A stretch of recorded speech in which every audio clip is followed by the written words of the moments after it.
UPI and digital bridge. இந்த பொருளாதார யுத்தத்தில் நம்மளுக்கு ஒரு அஸ்திவாரமாக இருக்க போகிறது நம்மளோட யூபிஐ. இதுதான் பிரிக்ஸ் பேக்கு ஒரு அடித்தளமாக அமைய போகுது.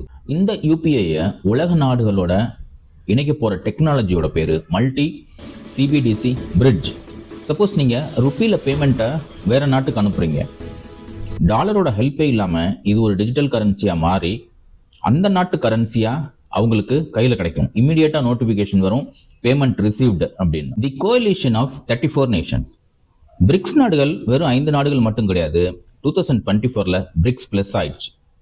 Ethiopia, Iran, Egypt, Saudi Arabia, UAE இவங்கெல்லாம் ஃபுல் டைம் மெம்பர்ஸ் ஆயிட்டாங்க. இன்னும் 34 கண்ட்ரிஸ் வந்து பிரிக்ஸில் ஜாயின் பண்ணுறதுக்கு வெயிட் பண்ணிட்டு இருக்காங்க, கியூவில் இருக்காங்க. ஏன் இவ்வளோ நாடுகள் அமெரிக்கா டாலரை விட்டு ஓடுறாங்க? அமெரிக்காவுக்கும் அவங்களுக்கும் என்ன பிரச்சனை? காரணம் சிம்பிள், ஃபைனான்சியல் செக்யூரிட்டி. இந்தோனேசியா தென்கிழக்கு ஆசியாவோட மிகப்பெரிய எக்கனாமி. அவங்க ஆல்ரெடி லோக்கல் கரன்சியில் ட்ரேட் பண்ண ஆரம்பிச்சிட்டாங்க. துருக்கி யூரோப் மற்றும் ஏஷியாவுக்கு நடுவில் இருக்கிற ஒரு ட்ரேட் ஹப். நைஜீரியா ஆப்பிரிக்காவோட எக்கனாமிக் பவர் ஹவுஸ். இந்த நாடுகள்லாம் ஒரு உண்மையை நல்லா உணர்ந்துட்டாங்க. நம்ம கஷ்டப்பட்டு சம்பாதிச்சு பணத்தை வந்து டாலரில் வச்சோம்னா அமெரிக்கா என்னைக்காவது ஒரு நாள் அதை ஃப்ரீஸ் பண்ணிடும். இந்த 34 கண்ட்ரிஸும் ஒன்றா சேர்ந்துச்சுன்னா உலக மக்கள் தொகையில் 50% மற்றும் உலக வளங்களில் 60%க்கு மேலே பிரிக்ஸோட கண்ட்ரோலுக்கு வந்துடும்.